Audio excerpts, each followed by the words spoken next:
నమస్తే can media ప్రేక్షకులకు స్వాగతం. మనం ఇప్పుడు ఈ వీడియోలో చెప్పుకునే అంశం ఏంటంటే, విడుదలైంది బెయిల్ మీదనే కదా, ఏమి సాధించిందని ఏమి ఉద్ధరించిందని ఈ హంగామా. పూర్తి విషయాలను చెప్పుకున్నట్లయితే, తెలంగాణ బీఆర్ఎస్ అధ్యక్షుడు కె చంద్రశేఖరరావు కుమార్తె కల్వకుంట్ల కవిత నిన్న సుప్రీంకోర్టు బెయిల్ ఇవ్వటం ద్వారా జైలు నుంచి విడుదల కావడం జరిగింది. అంటే గత 5 నెలలుగా ఆమె తీహార్ జైల్లో ఉంది. ఎందుకుందంటే, ఢిల్లీలో జరిగినటువంటి మద్యం కుంభకోణంలో ఈ కల్వకుంట్ల కవిత ప్రధాన పాత్రధారిగా ఉండి సౌత్ గ్రూపును ఏర్పరచడంలోనూ, ఈ సౌత్ గ్రూపులో ఉన్నటువంటి సభ్యులందరి ద్వారా ముడుపులు సేకరించి ఢిల్లీలో ఉన్నటువంటి ఆ పార్టీకి అందించడంలోనూ ఈమె ప్రధాన పాత్ర వహించిందని ఆరోపణలతో ఈమెను అరెస్ట్ చేయడం జరిగింది. నిన్న బెయిల్ మీద విడుదలైనటువంటి కవితకి అపూర్వ స్వాగతం. ఏదో ఉద్ధరించినట్టు, ప్రపంచాన్ని జయించినట్టు,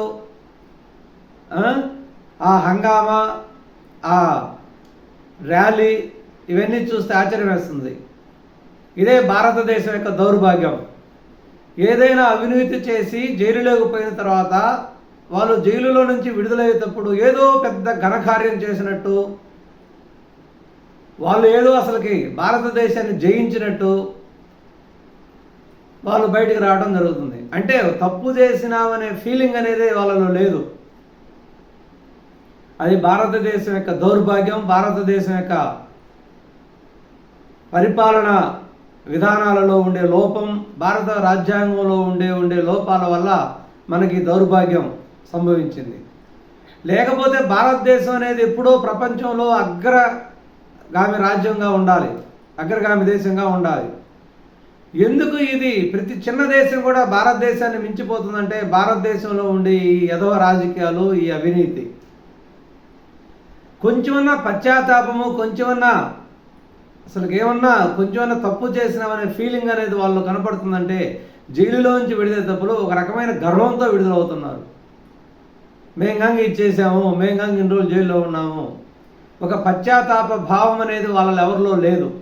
ఒక ఆడమనిషి అయి ఉండి, తండ్రి ముఖ్యమంత్రిగా ఉండి, అన్న మంత్రిగా ఉండి, నీకు ఏమవసరం? ఈ మద్యం కుంభకోణాలలో ఏలు పెట్టాల్సినంత అవసరం నీకేంటి? అసలు ఇంక వేరేది ఏదన్నా చేస్తే అది చెప్పుకోవటానికి, మద్యం కుంభకోణంలో లేడీస్ ఏంది?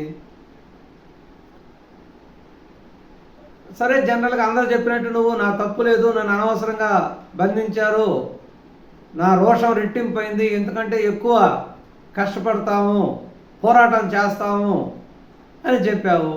మరి ఏ తప్పు లేకుండా 166 రోజుల పాటు జైల్లో ఉన్నావు. దీంట్లో తప్పు లేదని చెప్పడానికి ఆస్కారం లేదు. ఎందువలంటే మీతో పాటుగా శరత్చంద్రారెడ్డి గారు అరెస్ట్ అయ్యారు, మాగుంట రాఘవరెడ్డి గారు అరెస్ట్ అయ్యారు, ఢిల్లీ మంత్రి సిసోడియా గారు అరెస్ట్ అయ్యి మొన్నటిదాకా జైల్లో ఉండి ఈ మధ్య బెయిల్ మీద రిలీజ్ అయ్యారు. ఆల్రెడీ ఢిల్లీ ముఖ్యమంత్రి గారే జైల్లో ఉన్నారు. ఇంతమంది ప్రముఖులు జైల్లో ఉండి ఇన్ని ఆరోపణలు వస్తుంటే అసలు తప్పు అక్కడ ఏమీ జరగలేదనే ఆస్కారం లేదుగా. ఢిల్లీలో జరిగిన మద్య కుంభకోణంలో ఎంతో కొంత పాత్ర లేకపోతే కల్వకుంట్ల కవిత పేరే ఎందుకు తీసుకుంటారు వాళ్ళు? ఇంకా చాలామంది ఉన్నారు కదా. రాజకీయ కక్ష సాధించాలా, ఏదో చేయాలనుకుంటే కల్వకుంట్ల కవిత పేరు ఎందుకు తీసుకుంటారు? చాలామంది ఉన్నారు రాజకీయ నాయకులు. మీరు అంతో ఎంతో దాంట్లో మీ పాత్ర మీరు పోషించారు కాబట్టి, మీరు తప్పు చేశారు కాబట్టి మిమ్మల్ని అరెస్ట్ చేశారు. సరే, ఆ నేరం రుజువు అనేది ఇంకా రాబో రోజుల్లో కాలమే నిర్ణయిస్తుంది.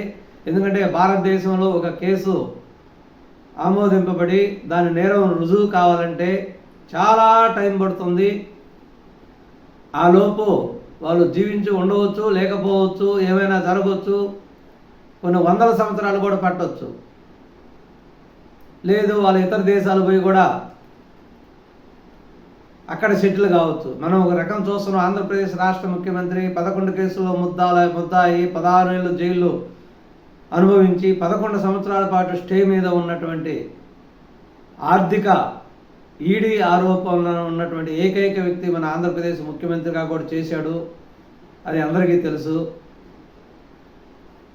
కాబట్టి ఇది భారతదేశం రాజ్యాంగంలో పరిపాలన చేసేటటువంటి వాళ్ళలో ఉన్నటువంటి ప్రధానమైన లోపం. ఇవన్నీ సవరించి ఒక ఆర్థిక నేరం చేసినటువంటి వాడు ఎప్పుడైతే స్పీడ్గా చాలా ఫాస్ట్గా శిక్షింపబడతాడో అప్పుడు వెంటనే భారతదేశం ప్రపంచంలో నెంబర్ 1 దేశంగా ఉండబోతుంది. అంత విజయం సాధించబోతుంది. కనీసం మన రాష్ట్రంలో ఒక జిల్లా అంత లేదు. చిన్న చిన్న దేశాలు కూడా ఒలింపిక్స్ క్రీడల్లో పథకాలు సాధిస్తారు, బంగారు పథకాలు సాధిస్తారు. వాళ్ళ దగ్గర అన్ని రకాలుగా వాళ్ళు డెవలప్ అయి ఉంటారు. కానీ భారతదేశం మాత్రం ఎప్పుడు కూడా ఇతర దేశాల మీద మాత్రమే ఆధారపడాలి. అది మన దౌర్భాగ్యం. చూడాలి మరి ఇది ఎప్పుడు మారుతుందో ఏంటో. ఈ వ్యవస్థను బాగుపరిచే వాళ్ళు ఎవరో. మన కర్మ ఏంటంటే వ్యవస్థను బాగుపరుస్తారు అనే ఆశతో తెచ్చుకున్నటువంటి నాయకులు కూడా అలాగే మారిపోతున్నారు. అదే మన దౌర్భాగ్యం. కాబట్టి ఎప్పుడైతే ఒక తప్పు చేస్తే మేము తప్పు చేశాము జైల్లో నుంచి బయటకు వస్తున్నప్పుడు వాళ్ళు ఒక ముఖం బయటకు చూపించుకోలేనటువంటి ఫీలింగ్ వాళ్ళలో రావాలి. అప్పుడే ఎవరు తప్పులు చేయరు. కానీ మన భారతదేశం అప్పుడు స్వతంత్రం కోసం పోరాడి జైలుకు పోయినటువంటి స్వతంత్ర సమరయోధులు ఎలా అయితే గర్వంగా బయటకు వస్తారో వీళ్ళు కూడా అట్లే ఫీల్ అవుతున్నారు, ఒక స్వతంత్ర సమరయోధుల మాదిరిగా. మరి ఏమిటో ఈ విచిత్రం. మరొక ముఖ్యమైన వీడియోతో మళ్ళీ కలుద్దాం. నమస్కారం, ధన్యవాదాలు.